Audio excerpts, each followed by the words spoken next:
Coming up in today's news. Activision fire 800 people. They just vanished. THQ Nordic acquire Warhorse Studios for 33 point. Oh my god, that is a lot. $33.2 million. And someone is trying to make a Bannerlord rip-off on Indiegogo. I mean, stop doing stuff like that, man. That and more in today's resonance. No, we can't do that. Resonate in today's video.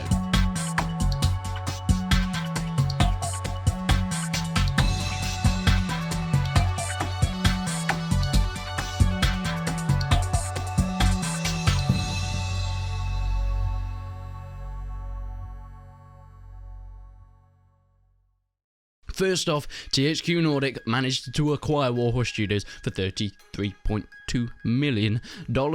Now this is quite a big number, and you might be a bit, how have they got that much? Is surely Kingdom Come Deliverance wasn't worth that? Well, exactly a year after the release of Kingdom Come Deliverance, as we know, I think it was on the 12th of February 2018, and it's now the 12th of February 2019. Wow.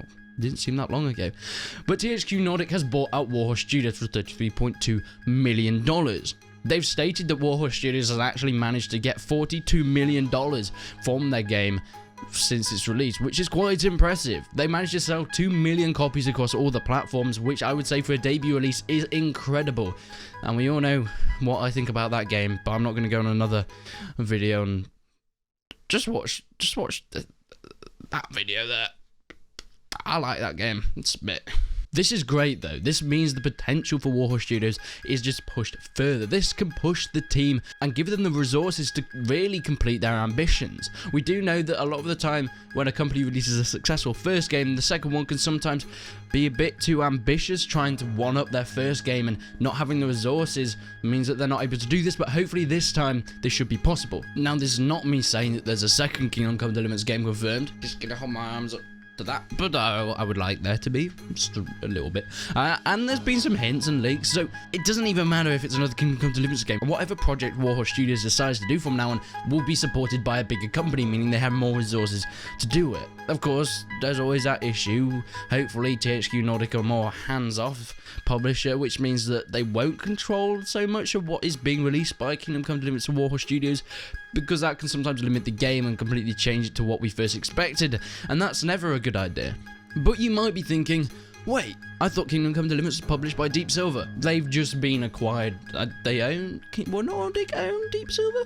I think they've just bought Deep Silver, which sort of encompasses Warhorse Studios as well, because they said they wanted that game, which makes sense for the success of Kingdom Come Deliverance to be able to push it further, whether it's in another game or if it's in DLC or more updates. Just hopefully wishing that this publisher isn't extremely hands-on and limited could mean we're getting a lot more good things coming out of the Warhorse Studios development team. Now, the next story, I'm gonna take it down a bit because it's actually quite a sad and disappointing story, especially for the gaming industry.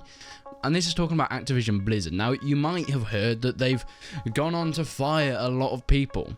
Firing 800 people, no less, is not really a joke. 800 people have lost their jobs and now don't have anything. And the gaming industry, while it's so profitable, can be so fragile, as it's a very skilled piece of work making games. And when you lose that job, maybe finding another thing in that sort of area is going to be a lot harder. It's bad that they fired 800 people, but sometimes it's necessary for a company because they don't have the money. If a company is losing money, maybe letting employees go is the only way to save that company, and that makes sense sometimes. Yes, it's horrible for the people that are losing their jobs, but that sometimes has to be done. But the reason this is such big news, and the reason that this is coming up and why I'm saying it in this video now, I mean, it's nothing new, companies letting employees go. That's just something that's always happened. But the reason I'm picking it up in this video now is because Activision Blizzard have made a historic $2 billion, and now they're firing 800 employees. I mean, Activision wanted $3 billion in a single quarter, and earning $2 billion, which is the most, I think it was the most that they've actually earned in that short span of time. But because they didn't reach that $3 billion that they wanted, they fire 800 employees. It's purely greed and a lust for money that has made this story become apparent. They didn't need to do that. The reason this story has become so big and why so many people are talking about it is because there was no need for it. Activision is a gigantic company, and the fact that they are firing this many employees just after making the most money they have earned means something quite scary for the gaming industry. If more gaming publishers and developers are willing to do this, this means that people that work in the gaming industry are going to be on tenterhooks. The amount of pressure that they're already under to make games, I mean, all that controversy when Red Dead Redemption 2 came out, and the amount of hours they were making their devs work spun a massive controversy in the gaming industry, and now they can just lose their job like that. Even when the game does incredibly well or the company is thriving, there's still no safety for the job, which means what is the point of these developers putting their heart and soul into the game? Because no matter if it's good or bad, there's still quite a high chance that they can get fired if this is a trend that carries on going. Now, of course, this is just something that Activision Blizzard had done. Why it's been a big story is because it's not really happened before to this extent. But if it does carry on going, if this does happen again, we could be facing some real issues in the gaming industry. And it's time to sort of lighten things up a bit and going on to the final story. Everybody knows you've been waiting too long for Bannerlord. It was announced in 2012 and nothing's happening at the moment. We're still getting these developer blogs, and I'm still making videos on the developer blogs because they get views.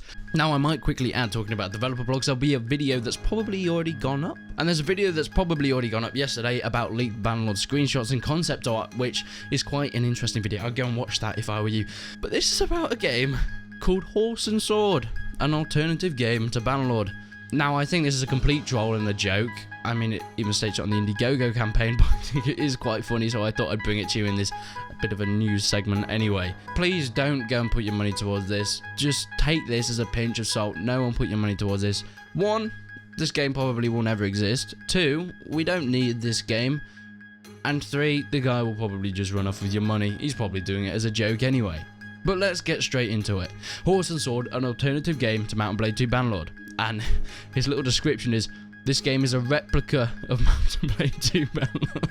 Already, you can see the red flags. He's trying to make a replica of a game that does not exist, which, if he does do that, would be rather impressive.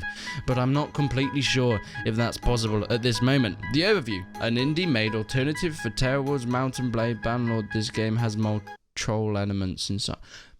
Yeah. What he's trying to do is, if he's actually trying to make a game, is to make a Bannerlord meme game. That seems like a more along the lines of what he would do. I mean, in the frequently asked questions, there's one frequently asked question.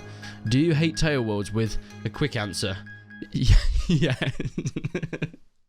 I know this guy is putting an Indiegogo campaign which has the potential of actually going quite wrong if people put their money towards this, because he could probably just run away with people's money. But at least he has a sense of humour while he's trying to take people's money. Fortunately, no one has been stupid enough to pledge to this so far, so at least the Bannerlord and Mount & Blade community isn't 100% stupid. I know we can have some issues sometimes, but at least we know where to put our money. But at least he has a sense of humour while he's trying to steal your money, which I guess sort of makes sense. Now, in the story about the game, it's quite short to say the least. There isn't much description about what we need and what you get. Well, we get the game that we missed. That's literally all he's put. The risks and challenges. The game may have too many errors, or it might not be what we want. At worst, we play Warband with Bannerlord quality. That doesn't even make sense. Other ways you can help. If you can't contribute, you can spread the word. Oh dear, I'm helping him. It's fine. You do you, bud. I mean, I think this is quite funny, but please don't go pledge to it. This dude, it's interesting. He's trying to get $5,000 for this, which in itself would not be 1% of the money that you'd need to make a Bannerlord replica. But he's put as a flexible goal, which I guess counts. Thank you so much for watching this video. I really hope you enjoyed it. This is a bit of a new format for me, but I'm kind of quite enjoying doing it and trying it out. So tell me what you guys think.